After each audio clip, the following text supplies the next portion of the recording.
Ôtez pas tous, bien-aimés frères et sœurs, l'Union européenne a montré sa vraie face aux Congolais. L'Union européenne a agi comme il se doit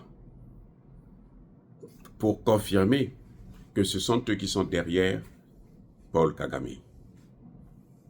Vous voyez, l'Union européenne fait ce qu'elle doit faire. Même moi, si j'étais européen, c'est ce que j'allais faire. Parce que tu n'as rien, tu es obligé d'aller prendre là où il y a quelque chose. C'est ça. Maintenant, si celui qui est là-bas, le propriétaire, il dort, tu prends, tu t'en vas. Quand il va se réveiller, eh ben, tout est parti. Et puis tant pis pour lui. Vous comprenez? Ce que l'Union européenne fait, ou vient de faire, c'est-à-dire rejeter toute sanction contre Kagame, ce n'est pas une erreur. C'est ce que Tshisekedi attendait. Tshisekedi lui-même s'attendait à ça. Je reviens. Il y a des gens qui vont dire que non, mais toi, qu'est-ce que tu as contre Tshisekedi alors qu'il y a quelques jours, tu le soutenais? Oui, j'ai voulu croire, j'ai voulu, parce qu'avant, j'ai voulu le soutenir pour le motiver à aller de l'avant. Oui, ce n'est pas que non, je ne savais pas qu'il est, il est comme ça, non.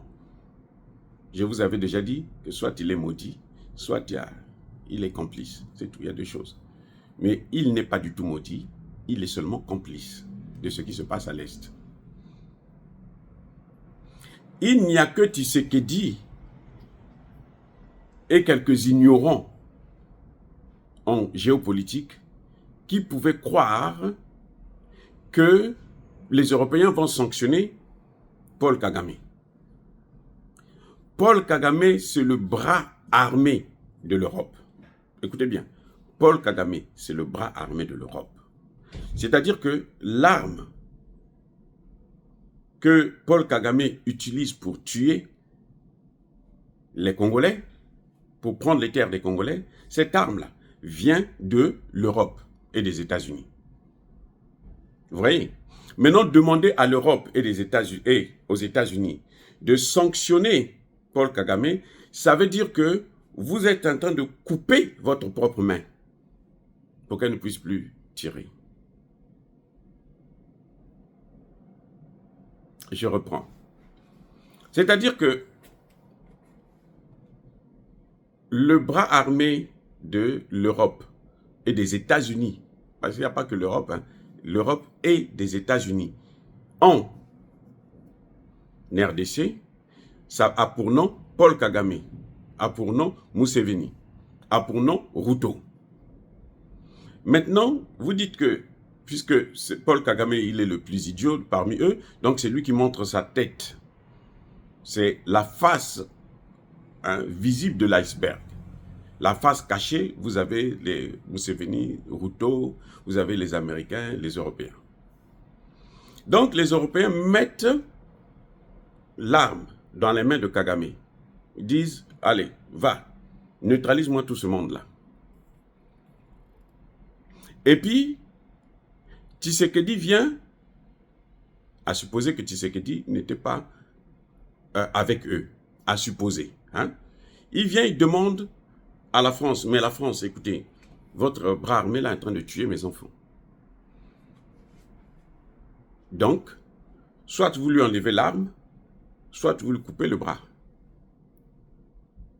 Vous croyez que les Français vont faire ça? Les Européens vont faire ça? Eux qui ont tout perdu en Europe, en Ukraine, ils ont tout perdu. On parle même pas d'eux. Ils ont tout perdu. Vous croyez qu'ils vont le faire? Mais non. Pourquoi? Parce que ce qu'ils ont à faire, c'est eux qui veulent que, c'est leur objectif. Donc ils ne peuvent pas arrêter ça. Non, ils ne peuvent pas arrêter ça. Vous voyez, c'est là où le bas blesse. Écoutez, c'est là où le bas blesse. Donc, il faut être naïf pour croire que l'Europe va sanctionner l'Europe. Je reprends. Il faut être Tshisekedi pour penser que l'Europe va sanctionner l'Europe. Si Tshisekedi était sérieux, il voulait régler ce problème, il allait envoyer sa ministre des Affaires étrangères, non pas vers ceux qui sont à l'origine de la crise, mais vers ceux qui n'ont rien à voir avec cette crise et qui sont prêts à aider le Congo à sortir de cette épreuve douloureuse. La diplomatie, ce n'est pas aller s'agenouiller devant son bourreau. Ça, ce n'est pas la diplomatie. Non. La diplomatie ne signifie pas aller s'agenouiller devant son bourreau, comme fait Wagner et Tshisekedi, à la demande de Tshisekedi. Parce que Mme Wagner, elle est ministre des Affaires étrangères, certes, mais ce n'est pas elle qui décide. Donc c'est Tshisekedi qui dit, toi tu vas faire la diplomatie en Europe. Va faire croire que non, on est en train de faire la diplomatie. Ça, c'est pas la diplomatie. Ce que fait Tshisekedi là, ce n'est pas la diplomatie. Non, la diplomatie, ce n'est pas aller s'agenouiller devant quelqu'un. Non. Ce n'est pas aller supplier. Non. La diplomatie, c'est, comment dirais-je, se débarrasser d'un bourreau. C'est ça la diplomatie. Comment faire pour que ce bourreau-là ne puisse plus venir m'attaquer? Or, le bourreau de Tshisekedi, ce n'est pas Paul Kagame. Parce que, dans une certaine mesure, Paul Kagame lui-même aussi est victime. Parce que Paul Kagame, ça fait 30 ans qu'il fait la même chose. Et maintenant, ils sont arrivés à la phase finale où ils veulent maintenant se venger de tout ce qu'ils ont perdu en Afrique, notamment dans le Sahel. Ils veulent avoir ça maintenant en RDC. Si Tshisekedi voulait faire la diplomatie, ce qu'il allait faire, c'est que bon, mon bourreau est trop fort pour moi, je veux prendre un autre fort. Fut-il bourreau aussi peut-être, je n'en sais rien, mais quelqu'un d'autre qui est fort, qui peut venir rivaliser avec lui. C'est ça la diplomatie. La diplomatie n'est pas, ne s'éloigne pas du réalisme. Tu ne peux pas faire la diplomatie là où il n'y a pas de réalisme. Tshisekedi a pris l'exemple sur l'Ukraine à plusieurs reprises. Vous avez pris des sanctions contre la Russie, vous n'avez pas pris des sanctions contre Kagame. Ce n'est pas la même chose. Parce que les sanctions qu'on a prises contre la Russie, là, ça s'est retourné contre eux-mêmes. Et eux, leur objectif, c'était de plier Poutine. Mais en RDC, leur objectif, c'est ce que vous êtes en train de voir là, c'est l'occupation des terres. C'est couper le Congo en mini-morceaux. L'objectif des Européens et des Américains, c'est celui-là. Tu ne peux pas leur demander de donner des sanctions contre celui qui est en train de faire leur travail. C'est comme Tshisekedi. Tshisekedi n'arrive pas à chasser, à se débarrasser de son entourage. Parce qu'ils sont en train de faire son travail. C'est exactement ce que Tshisekedi veut. C'est pour ça qu'il n'arrive pas à se débarrasser d'eux. Parce que quand on va chasser, par exemple, le général Franck Toumba, bon, maintenant tu as la porte, vas-y. Ou bien Tiwewe, chef d'État, ancien chef d'État-major, qu'il a pris comme conseiller. S'il ne l'avait pas pris comme conseiller, il avait lâché. Bon, tu prends ta retraite anticipée, par exemple. Vous savez, qu'est-ce qui allait se passer? Un jour, les gens pourraient venir le voir, mais dis-moi, comment tu as fait pour échouer comme ça? Toi, tu es général et tout, tu n'as même pas de résultat. Il va dire, non, mais ce que j'ai fait là, c'est le président qui m'a dit. Tôt ou tard, ça va sortir, les amis.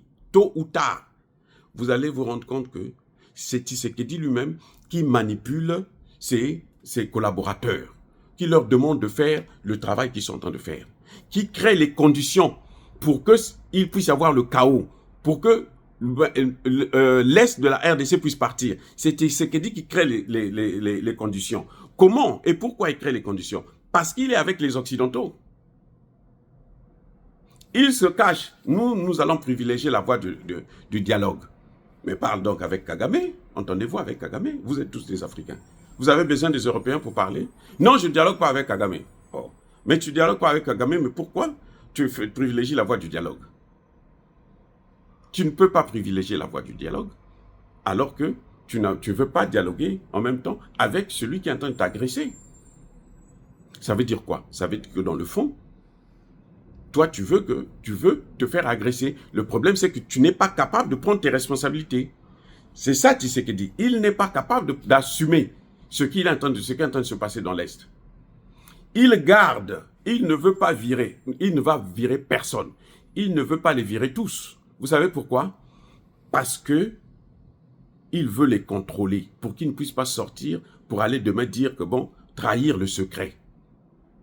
Mais tôt ou tard, j'ai dit, hein, tôt ou tard, ils vont trahir le secret. Ça va sortir, tôt ou tard. Il y aura l'un parmi eux là, il y en aura un qui va parler. On prend Chico qui est à l'Est, en train de foutre le bordel, on amène la première zone militaire à Kinshasa. Et vous voyez, depuis qu'il est arrivé à Kinshasa, là, ça fait que rentrer, ça fait que rentrer, ça fait que rentrer. On arrête des Rwandais, on les prend, probablement on les renvoie au Rwanda. Probablement. Parce que nous ne voyons pas la suite. On n'a pas vu de jugement, de procès. C'est pour ça que Tshisekedi a pris le soin de décourager son ministre de la Justice, qui n'était pas dans le secret des dieux. Oui, il a découragé pour qu'il ne puisse plus faire ce qu'il intend. Parce que si on l'avait laissé continuer, il ne veut pas. Comment il va sacrifier des Koulouna? Et les traîtres là, les Rwandais qui viennent pour prendre nos terres qui sont en train de tuer dans l'Est, on ne leur fait rien. Le ministre de la Justice aurait déjà agi, mais Tshisekedi lui-même l'a arrêté. Vous avez vu en public, hein, il a humilié en public. Donc le gars, le prochain changement de gouvernement, c'est pas sûr qu'on puisse le garder encore. Et le gars s'est tué parce que il sait que non, mais le président lui-même ne veut pas que je puisse faire mon travail. On a vu qu'il était devenu le plus populaire même que Tshisekedi lui-même. Parce qu'il faisait bien son travail. C'est Tshisekedi qui l'arrête. Pourquoi? Parce que Tshisekedi ne veut pas qu'il monte trop. S'il monte trop, il va prendre son succès.